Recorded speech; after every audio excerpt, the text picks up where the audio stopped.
First up, we're throwing it back to where it all began. GTA 3, the game that revolutionized open-world gaming. With a quick glance at the settings menu, it's apparent that there's not much to tweak here. I'm looking at 1080p resolution, so let's fire up the game and hit the pavement. But hold it just a moment, what is this? It seems I've stumbled up some major graphic glitches that are throwing a serious wrench into our criminal escapades. This is far from playable, folks. And if that wasn't enough of a challenge, it turns out that controlling our protagonist is more difficult than orchestrating a heist. Let's take a quick spin in the stone right to see if the issue extends to vehicle handling. Surprise, surprise, the cars handle like a dream. Leaving me the question whether it's the game or my lack of driving finesse causing the chaos. Perhaps the manual controller setup could save the day. It seems that GTA 3 isn't playing nice with all the buttons on our controller, leaving us stranded on the mean streets without a reliable means of control. That's it for GTA 3, let's jump right into the next one, San Andreas.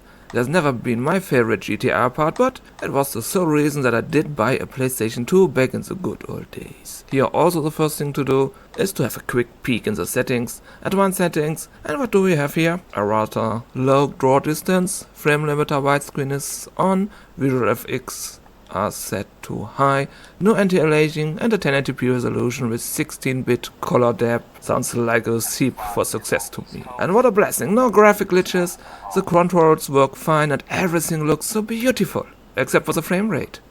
25-ish frames seems low to me. There's only one thing we can do, lower the resolution.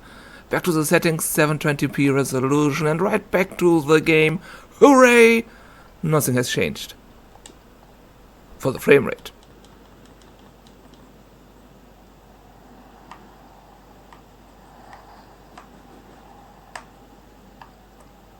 It looks smooth to my old eyes, but I want more. What if I turn off the frame limiter? Let's have a try. Back to the settings, frame limiter off, and bump up the resolution back to 1080p. Oh yeah, that's what I want to see. 55 to 60 frames. Now we're talking. With San Andreas running like a dream on the AYN Loki 0, it's clear that this handheld powerhouse is more than up to the task of handling Rockstar's sprawling sandbox masterpiece. That's why we jump now to my favorite GTA part, Vice City. It's time to take a moment to tinker with the settings and ensure we're primed the maximum nostalgia. Learned from our adventures in San Andreas, the first order of business is clear. Disable the pesky frame limiter from the get-go. With that out of the way, all other settings remain unchanged except for one crucial adjustment. The resolution must be set to a glorious 1080p. After all, we're here to bask in the full splendor of Vice City's neon-soaked skyline. As we dive into the game, we are met with a promising sight, no graphic glitches in the sight. But wait, what's this? My right analog stick seems to be on strike, refusing to respond to my commands. Frustration brews, but refuse to deter. A quick trip to the settings menu, a change from standard to classic controls, and voila! Problem solved. Victory is mine, and I'm feeling positively ecstatic. With the control back in my capable hands, I take the streets with reckless abandon.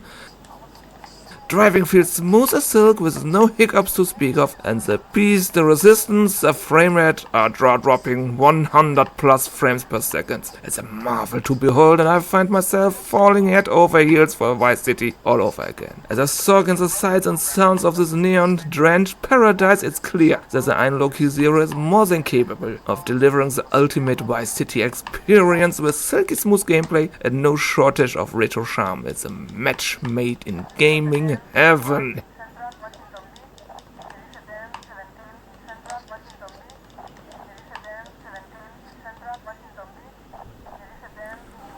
And now we come to the final frontier, Grand Theft Auto 4, a game notorious for its demanding nature and unrelenting performance requirements. As we prepare to delve into the concrete jungle of Liberty City, it's time to brace ourselves for what lies ahead. With expectations appropriately tempered, we dive into the settings menu ready to make necessary sacrifice for the sake of performance. Everything must be set to low, but one thing remains unchanged, the resolution. Steadfastly locked in at 1080p, it's a gamble to be sure, but perhaps the AYN Loki 0 has a trick up its sleeve. A blessing in disguise. A benchmarking tool built right into the game itself. What a sign of relief. I sit back and let the game do the heavy lifting, hoping for a miracle. Even at the lowest settings, there's a certain beauty to be found in Liberty City's grimy streets, but alas, beauty alone cannot make the harsh reality of single-digit frame rates. It's clear that drastic measures are required.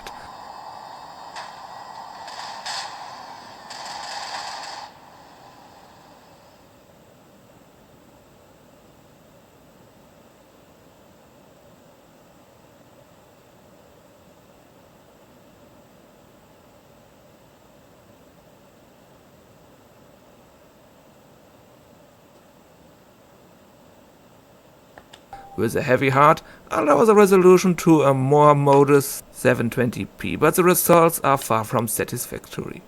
20-something frames per second just won't cut it. You should have come out earlier. Think of all the girls you've been missing out on. Our country has visitors.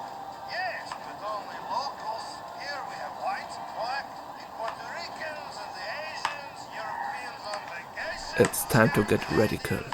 Down we go, all the way to the lowest possible resolution, 800 by 600 pixels. And while there are fleeting moments of promise with frames peaking at 30 frames, it's clear that something isn't quite right. Could it be my frame counter playing tricks on me?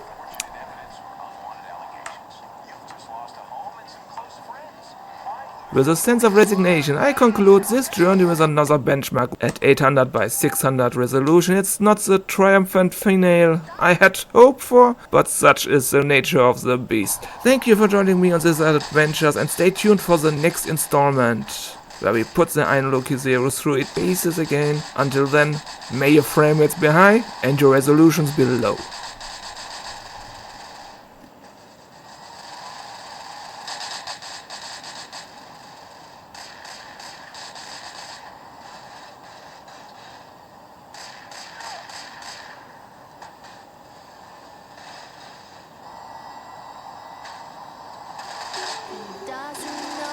He's doing, start tinkering without thinking. It's TianOnly, TianOnly, TianOnly, TianOnly. Set yourself free, no matter what you come up with. Maybe scrap more than succeed, but in the end you'll be happy.